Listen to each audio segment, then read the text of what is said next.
valori. proposing and Metodi nei suggesting quali a i method where bambini children trovano find a new una nuova hope, speranza per la loro vita nelle scuole. I ragazzi tentative new non si life, future annoiano life. più. children and students at school no longer are bored, whenever they find flipped teachers, say, at long last, we're doing something interesting, an interesting work in the classroom. And we are confined at home instead. Today, we are confronted with absolute innovation, an absolute novelty, which was born in Italy 2 years ago, and that was coming from the United States. And today, with John Bergman, we'll have an hour lesson or talk with him. And he started much before we did.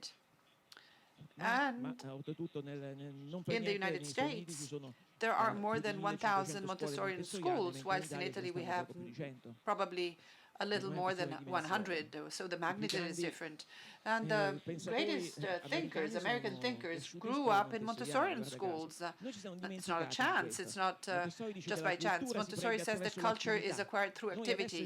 And instead, here, we are adopting the learning by doing term, and we forgot that Montessori said that 100 years ago.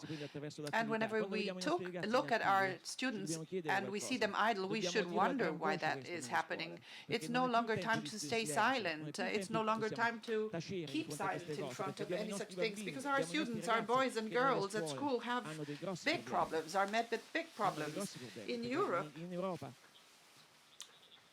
we are the tail of the European, the tail light of the European school. And sometimes there is a dropout rate which is as high sometimes as 25%. They get no diplomas, and even the graduate rate in Italy is low. We'll talk about these things, but later. Now I want to talk about beautiful things, good things. Grazia Palladino will get started. That's the first contribution. And she will be introducing the theme of a flipped classroom. And she will talk about the contributions of the day and the people that will take the floor during today.